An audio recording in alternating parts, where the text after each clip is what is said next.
Hey guys, John V from Phone Arena here. Right now you're watching our video review of the Moga Pro Power Controller. This is actually the successor to last year's Moga Pro controller. As its name implies, it's all about the power with this one. It actually features an internal battery so you could charge your devices as you're playing a game.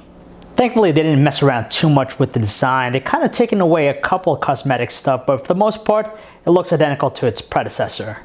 Gone are the rubberized accents, which kind of hug the sides of the controller. This time around, it's uniformly plastic all around. It has a mostly matte finish to it, a little bit on the glossy side towards the front, but for the most part, like I said, it doesn't really change that much. Yet again, it has a layout very similar to the Xbox 360 controller, which is fantastic just because it's going to be something that many people are going to be familiar with.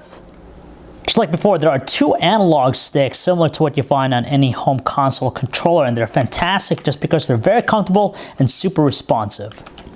There's a directional pad, and the nice thing about it is that it's raised, very distinctive to the touch, very responsive too, and super sturdy. 4 circular-sized physical buttons hug the right side, and just like the directional pad, they're raised, ample in size, and very tactile to the touch. On the top edge, you have 2 shoulder buttons right here, and 2 analog triggers. Rounding things out, there's a full-size USB port and a micro USB port in the back. With the micro USB port, it charges its internal battery, so you can use it to actually charge a device, and that's what the USB port here is for. So you use the accompanying micro USB cable to attach your smartphone, or if you have an iPhone, you could use the appropriate cable for that. In addition to using it independently, just like before, there is an adjustable smart lock right here, which allows us to attach our smartphones to it. So we have a great viewing experience as we're playing a game. And it can even accommodate large handsets like the Samsung Galaxy Note 3, or even bigger ones like the Samsung Galaxy Mega. Overall, the controller has a very sturdy construction with it. There's some weight, which is nice. It complements its overall construction. And for the most part, I find it very comfortable and easy to use just because, like I've said before, it mimics the layout of a regular home console controller.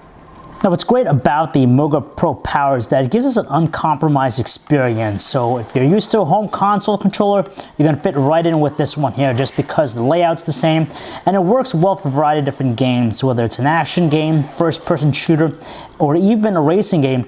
It's just the complete package. Fortunately, the Moga Pro Power is supported by a lot of games through the Google Play Store, so there's no shortage of different titles, whatever you like. But on top of that, it also supports emulators, so you can map the buttons to the controller layout scheme, so it just shows the kind of flexibility you get with it. At the end of the day, the core function of this controller doesn't change much from its predecessor, but they do have the addition of the built-in battery, so you could actually charge your device.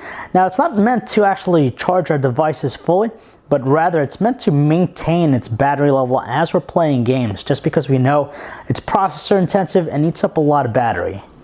This is the type of thing for serious and hardcore gamers. If you play every day and you love doing it in mobile, this is the companion device you're gonna want to check out. It's $80, $79.99, which is, I believe, a $20 increase from last year's Moga Pro price. But with the Moga Pro Power, of course, you get some new features like that internal battery, which some people will find useful. If you don't need that, we'd recommend probably still sticking with the Moga Pro just because you'll save the money. And on top of that, the layout and the feel is almost identical to each other.